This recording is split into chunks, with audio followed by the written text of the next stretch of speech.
My parents didn't show up to my wedding. The church was silent, save for the faint hum of the organ, its notes trembling like my hands as I clutched the bouquet. My veil, a gauzy shroud, blurred the empty pew where my parents were supposed to sit.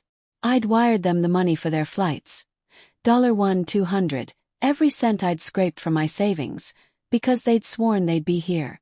"We wouldn't miss it, sweetheart," Mom had said, her voice crackling through the phone.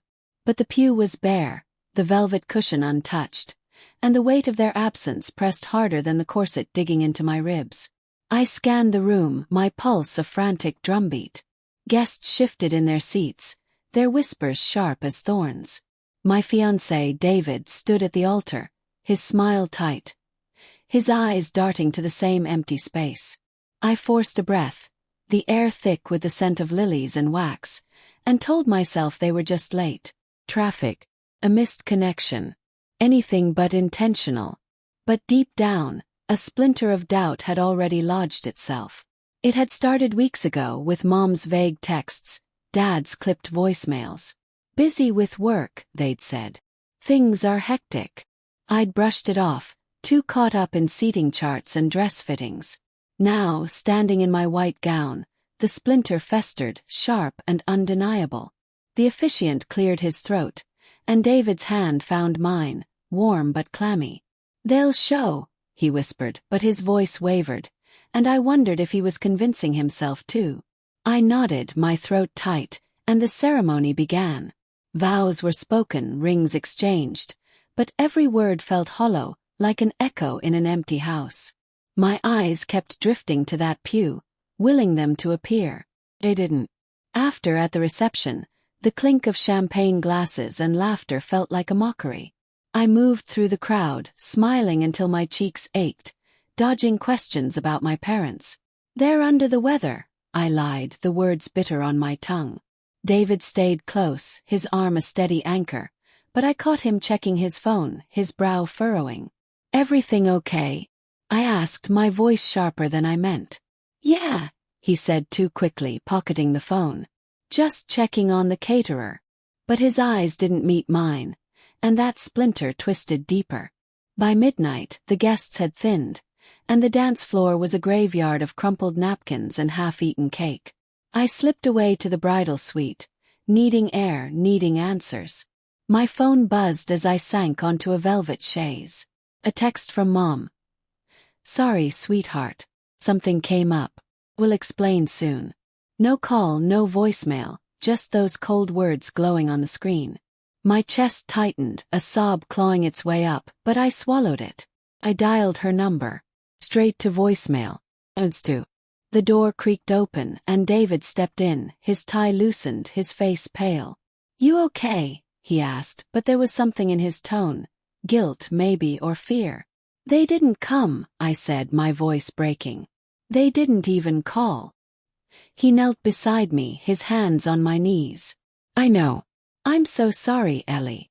Why didn't they come?" I searched his face, desperate for something solid. "I paid for their flights. They promised." David hesitated, his jaw tightening. Maybe it's not about you." "What's that supposed to mean?" My voice was a blade now, cutting through the haze of hurt. He stood, pacing, his fingers raking through his hair. "I didn't want to do this today, but I saw something. A few weeks ago, when I was at their house picking up your mom's old veil." My stomach dropped. "Saw what?" He stopped, his back to me, shoulders rigid. "Your dad. With someone. Not your mom." The room spun, the air too thick to breathe. "What are you saying?" He turned, his eyes glassy. "I didn't know how to tell you. I thought maybe it was a one-time thing, but Ellie, I think your mom found out. That's why they've been so distant. That's why they didn't come." The words landed like a slap, sharp and stinging. My dad, the man who'd taught me to ride a bike, who'd cried when I left for college, was cheating. Didn't make sense. But the empty pew, the vague texts, the unanswered calls, they clicked into place like puzzle pieces I didn't want to see. "You're lying," I whispered, but my voice trembled with doubt. "Why didn't you tell me?" "I wanted to protect you," he said, his voice cracking. It was your wedding day. I thought they'd still show up, that maybe I was wrong. Protect me. I stood, my dress rustling like a ghost. You let me stand there, waiting, hoping while you knew? Ellie, No. My hands shook, the bouquet long forgotten on the floor. You watched me fall apart and said nothing. He reached for me, but I stepped back, the space between us a chasm. The betrayal wasn't just my parents', it was his too. Keeping this secret, letting me believe everything was fine, was its own kind of infidelity. Not to our marriage, but to my trust. I grabbed my phone and dialed my mom again, my fingers clumsy. This time she answered. Her voice was raw, like she'd been crying. Ellie, I'm so sorry. Why didn't you come? I demanded, tears spilling over. What's going on? A long pause, then a shaky breath. Your father, he's been seeing someone. I found out last month. We've been trying to work through it, but today, I couldn't face you. Not like this. The confession was a knife, twisting in my gut. Why didn't you tell me? I didn't want to ruin your day, she said, echoing David's excuse. I thought I could hold it together, but I couldn't. I sank back onto the chaise, the phone slipping from my hand. David stood frozen, his eyes pleading, but I couldn't look at him. My parents' marriage, the foundation I'd built my life on, was crumbling. And David, the man I just vowed to love forever, had known and chosen silence. The room felt smaller, the air heavy with the scent of wilting flowers and betrayal. I thought of the empty pew, the promises broken, the secrets kept. My parents hadn't shown up, but the truth had, uninvited and merciless. And as I sat there, my gown pooling around me like a fallen dream, I realized the real betrayal wasn't just the affair.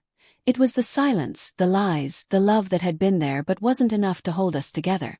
I looked at David, his face a map of guilt and regret, and wondered if our vows could survive this. The music from the reception drifted through the walls, faint and mocking, as I faced the truth. Some absences cut deeper than an empty pew, and some secrets are heavier than a wedding ring.